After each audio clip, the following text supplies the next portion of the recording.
I want to welcome you to the Engineer Your Success podcast, the show where we dive deep into what it takes to design and live a life where you are winning at work and at home. I am your host and guide, Dr. James Bryant, and I'm here to help you achieve success both in business and in life. Welcome to this week. Last week, we talked about three practical ways to elevate your leadership with emotional intelligence. In those three ways, number one was develop self awareness. Number two was improve your social awareness. And number three was enhance your relationship management. So, whether you're leading a team, managing a project, or steering your career or your business, the ability to navigate complex human emotions is crucial. In episode 124, we provided some insights into developing or improving your emotional intelligence. One of the key things that I talked about was that just like any other trait, emotional intelligence, it's something that you can train yourself to improve on. This week's episode really dovetails really nicely with last week, and so it's all about self awareness. So, one of the practical ways that we just mentioned to elevate your leadership was growing in your ability or growing in self awareness. In fact, there are three episodes that we are going to dive into over the next month or so that talk about self awareness. So, today's episode is three tools to help unlock the transformative power of self awareness. The other two episodes will be how to challenge hidden beliefs to become a better leader. And the final one in this series on self awareness is going to be how does mindfulness play a role in effective leadership? And those last two episodes are going to be scheduled to air sometime after the holiday. But today, let's get into this discussion on the three tools to help you unlock the transformative power of self awareness.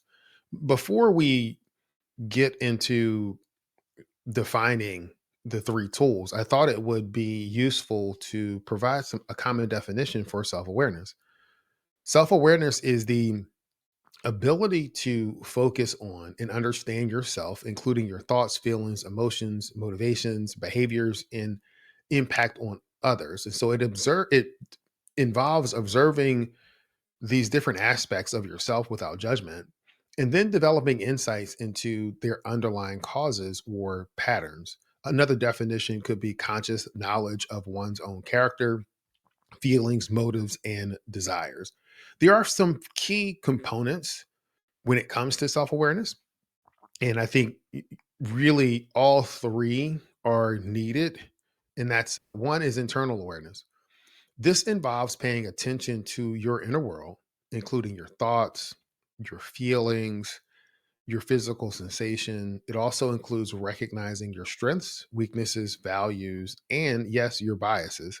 Then there's external awareness, and that involves understanding how you come across to others and how your behavior affects them. How does it impact the other people that are in this world with you that you are interacting with on a day to day basis? It includes considering the perspective of others as well as seeking feedback. And the third piece is self reflection, which involves you taking the time to think about your experiences, but not only to think about them, but to learn from them. And so it allows you to gain insight into your motivations and develop a better understanding of yourself. Some of the benefits of self awareness or improved self awareness, it's improved self regulation and emotional intelligence, which we talked about last week, increased self confidence and self esteem, better decision making and problem solving skills, stronger relationship and communication skills, and greater resilience in your ability to cope, manage, and overcome stressful situations. I've often said, if you've listened to this podcast for any amount of time, if you're new to the podcast, welcome. But if you've listened to the podcast for any length of time, you may have heard me say that I believe that the greatest level of awareness is self awareness. And true self awareness does need all three of those components: internal awareness, external awareness, and self reflection. By understanding ourselves, we can create clarity in our actions and determine where we want to go. and shape who we want to become in the future. So let's get into the first tool. The first tool that we're going to talk about is called mirror moments. And so this term describes a process that I use with my private clients. And so this is an honest self reflection where an individual sees themselves for who they really are, not who they project to be. These moments encourage individuals to acknowledge both their positive attributes and the areas of their life that they may need to improve. Typically, when we think about this type of assessment, the focus is on those things that we need to improve, those things that we did not do well, those things that did not go well. But I have found that working with my clients, sometimes we need to be reminded of the things that we actually do well because we don't always acknowledge our successes. For some people, it seems to be just easier to focus on things that go wrong, but our journey is filled with both failures and successes. And it's important for us to be able to acknowledge both. So when we talk about mirror moments, it's not just about acknowledging the failures, it's not just about acknowledging the successes. It's about acknowledging both. It's celebrating the wins and learning from the losses. Here's a question that I want you to think about as we talk a little bit more about mirror moments. How do you know the difference between who you are and who you project to be? So think about this question. I'll provide my take on this before we move to tool number two. So let's get back to mirror moments. So mirror moments are opportunities for individuals to gain internal clarity because it helps you to identify your core values. It recognizes your actions, your habits, your behaviors, and then also looks or assesses the impact that those things have on your current situation and the impact that they will have on your future self. Essentially, it's about confronting the reality of your situation and behaviors without judgment, but that allows for an improved level of self awareness. Through mirror moments, you can identify the why behind behaviors, which can then lead to conscious decisions to change or reinforce those behaviors. If certain beliefs or behaviors are found to be unhelpful or damaging, then we go through a process to replace those with ones that are conducive to what you want or who you want to be. We'll talk more about replacing damaging thoughts in the future episode I mentioned earlier, how to challenge hidden beliefs to become a better leader. So I don't know if you have ever gone, I don't know if I have ever gone into this level of detail on mirror moments on the podcast, but I'm going to provide a general outline that will guide you through the process. There are a few things that I want to point out as we go through this process. I emphasize to my clients the importance of loving yourself. So, in loving who you are in this moment, while acknowledging that you are in the process of growth and change, having self compassion during this practice is crucial because you are looking at both the things that you believe went well and those things that you believe did not.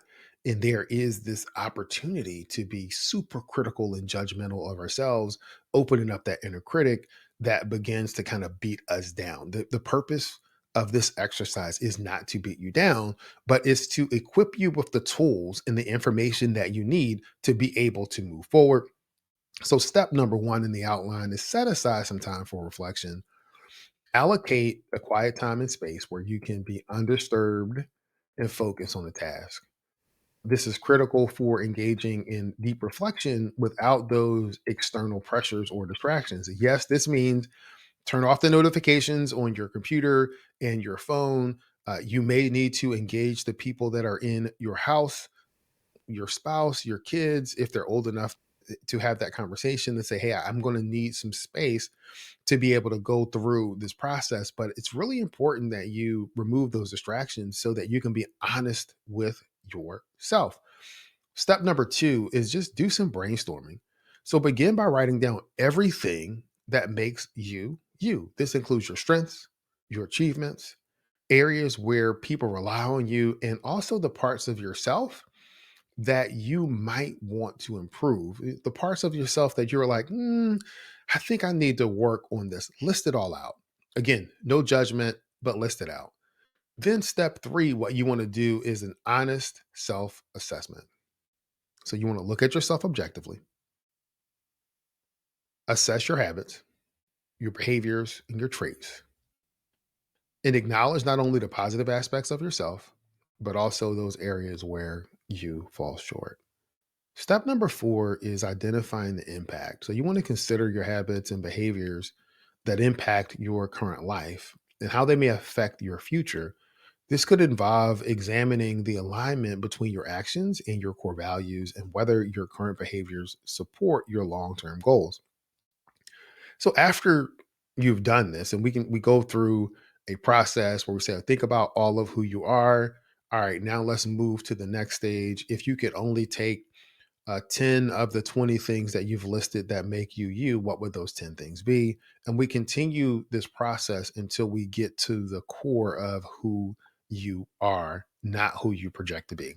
So once you go through this process, you then are taught or encouraged to leverage that self awareness. Now you have new self awareness. Now you leverage that and you use the insights that are gained from that honest assessment to better understand the why behind your behaviors. And then you want to leverage that to enhance your future progress. And so, based on those reflections, you consider what adjustments might be necessary to your goals or the path that you're using to achieve them. This might include replacing beliefs and habits that do not serve you well with those that will help propel you towards the success that you want. And number six is to create a plan. Create an actionable plan with steps that can help you to begin changing the behaviors and reinforcing those positive attributes. So you can consider seeking resources, support, professional guidance like an executive coach, but you're looking for a community or something, some tool or tools, resources that can help reinforce what you want to create. So remember, the objective of mirror moments is not to criticize or judge yourself harshly, but to create a roadmap for continued growth and improvement. It's about being truthful with where you are and taking deliberate action with intention to become the best version of yourself. So here's the question that I asked a little bit earlier. How do you know the difference between who you are and who you project to be? Many of us have heard this saying before, but I think it really speaks to me when I think about this topic, and that is actions speak louder than words. So the actions that you take on a day to day basis really speak to who you are. There sometimes we have this projection that we are either far worse than what we are or far better than what we are. But when you begin to look at your actions and apply some of these tools that we've been talking about in terms of self awareness, you will begin to see the impact of how you show up, the impact of your actions. And that is how you can see the difference between who you are and who you project to be. So now I want to look at tool number two that will help unlock the transformative power of self awareness, and that's personality assessments.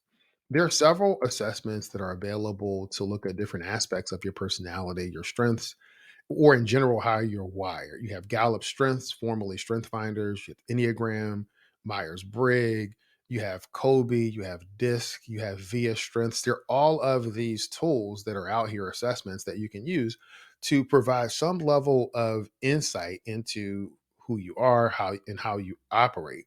So the assessments that you actually take may depend on the particular area that you want to grow. So many of the issues that we face in business and life, from my perspective, stem from our ability to ineffectively communicate. We lack communication skills in general as a society. It doesn't mean everybody can't communicate, but a lot of the issues come because of miscommunication. That miscommunication brings misunderstanding. That misunderstanding then drives actions that are not conducive to what we want to create in life. What we want to create in business. So this is true for engineers and non-engineers alike. The DISC assessment provides great insight into communication styles, and I found it very valuable. In fact, I found it so valuable that I recently became a Maxwell DISC certified consultant. So before we talk about the Maxwell disc, I want to talk about disc in general because some of you may not have heard of the disc assessment. The disc assessment is a popular behavioral assessment. The tool is commonly used both in personal and professional development. It was based on a theory developed by psychologist William Moulton Marston in the 1920s. And a summary of those key aspects of there are four distinct personality traits. And so the DISC stands for dominance, influence, steadiness, and conscientiousness. These four traits represent the primary dimensions of human behavior and personality. So, D for dominance. People with a high D are often seen as assertive and competitive and direct. They're goal oriented and enjoy overcoming challenges. People with a high I, these traits typically are sociable people. They're talkative, they're lively, they're also persuasive and enjoy social interactions and are often seen as charismatic people. The S stands for steadiness. Those with a high S traits are generally calm, reliable, and patient. They value steady and consistency and are excellent at supporting others. And I believe there's a statistic that says 73% of the population in North America would fall under that S category. When you look at the C's, C stands for conscientiousness. And high C individuals are often detail oriented, analytical, methodical, and they value accuracy and are good at strategic planning and organization.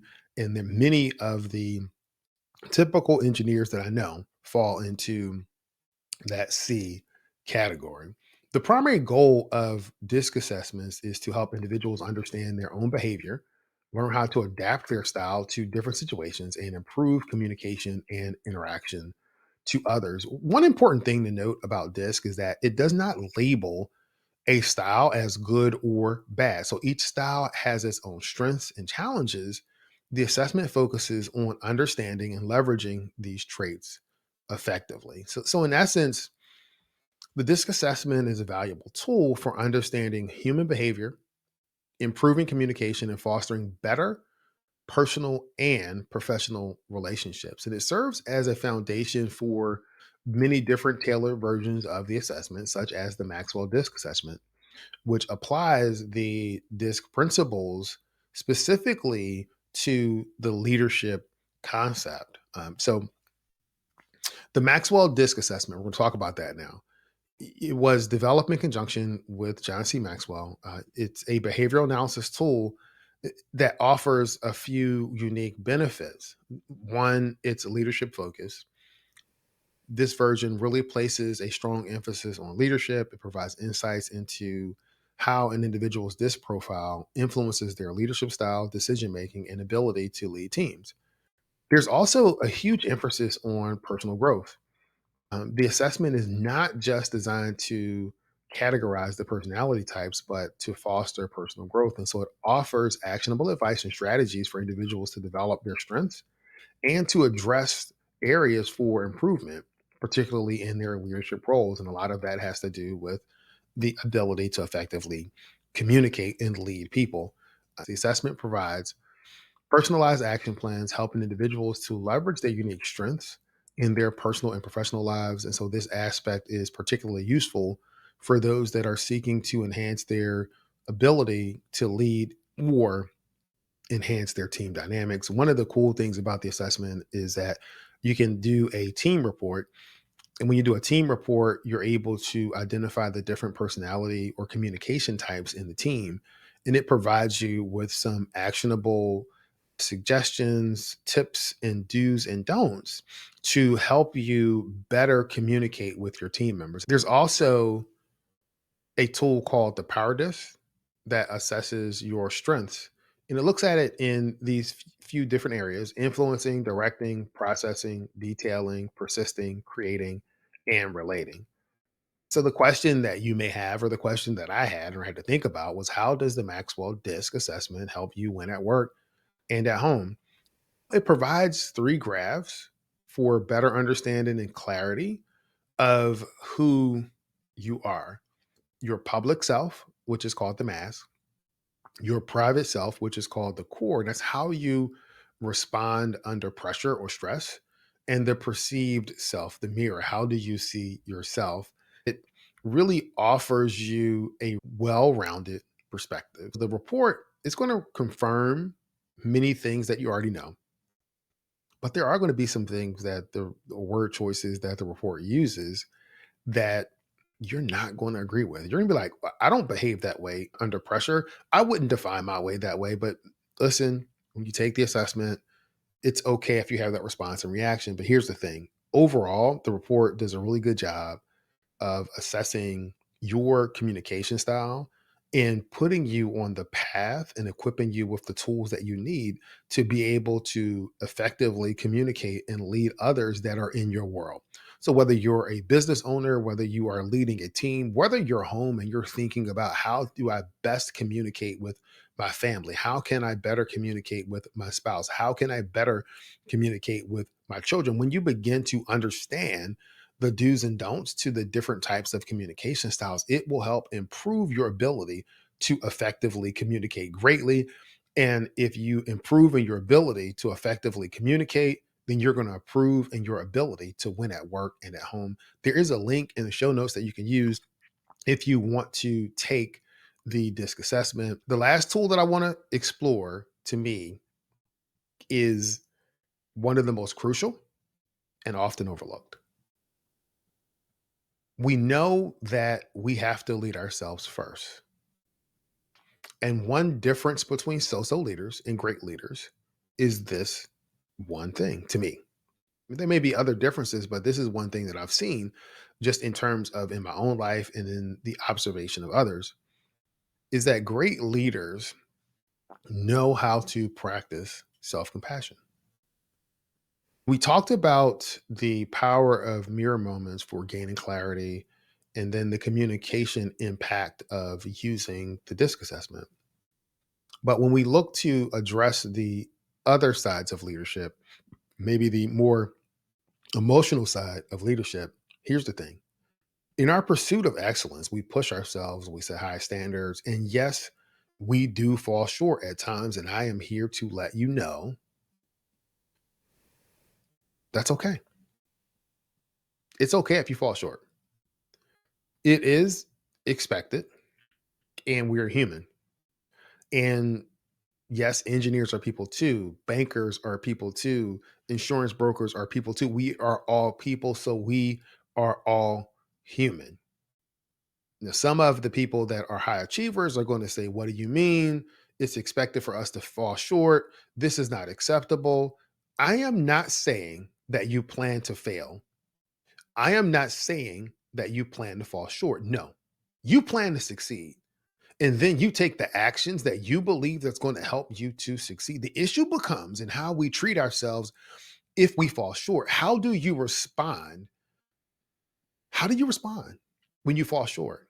And is that response healthy, or is the response helpful?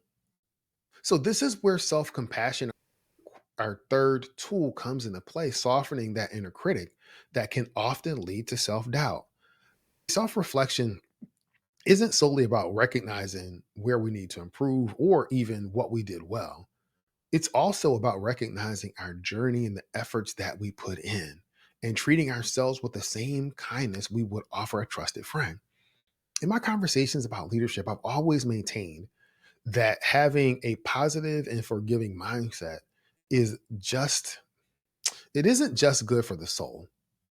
I think it's good for our ability to grow, our ability to adapt, our ability to remain curious, our ability to fail, and our ability to respond to that failure. So, how do we practice self compassion? So, let's break it down. Let's break it down. Step number one is mindfulness. You want to recognize that That critical voice in your head is just that, a voice. It is not all of who you are. And I want you to acknowledge your feelings, not to over identify them. This is not to push them under the rug, but I want you to acknowledge your feelings. You have to acknowledge them. It is hard to do something with a thing that you don't acknowledge. You have to be able to take ownership. This is how I am feeling in this moment. That doesn't mean that you have to stay there, but you have to take ownership of it. Step two is understanding that making mistakes, feeling inadequate, suffering from imposter syndrome, this is universal in terms of a human experience. And you're not alone in your struggles. It's not unique to you. You have a whole bunch of us who have struggled or and do struggle with that same thing. So acknowledging that. And step three is the application of self kindness. I want you to actively replace self criticism with a more nurturing voice. Speak to yourself as you would to someone you deeply care for when they're facing challenges. So, when you step into your world, into the world after today's episode, I urge you to apply the practice of self compassion. I want you to be as patient and forgiving with yourself as you would with your most cherished friend or loved one. And tend to your inner spirit with kindness and watch how it transforms your ability to lead with empathy and authenticity. Yeah, we're coming to the end of the episode. And normally in the podcast with many people know what to do, fewer people know how to do it. And there's a select group of people that actually follow through and do it. But I was recently asked by one of my clients is that what really separates those select few? What is it that those select few are doing that's so extraordinary? What is the thing? So when I think about what is it that drives the select few to do great things, here's the deal. I want you to listen in. Being part of that select few does not require extraordinary talent. It does not require any type of secret. It does require action, commitment, and the courage to look within and say that I am the architect of my life's success. The time to start writing that success story isn't next week. It isn't tomorrow. It isn't an hour from now. It's right now. It's at this very moment. So make the decision right now to be part of that select few. Make the decision to take control of your life. Make the decision to be the architect of your present and your future.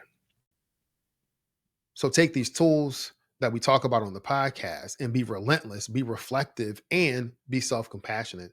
Be the leader that you're destined to be. And then put in the work that leader has to put in. Put in the work.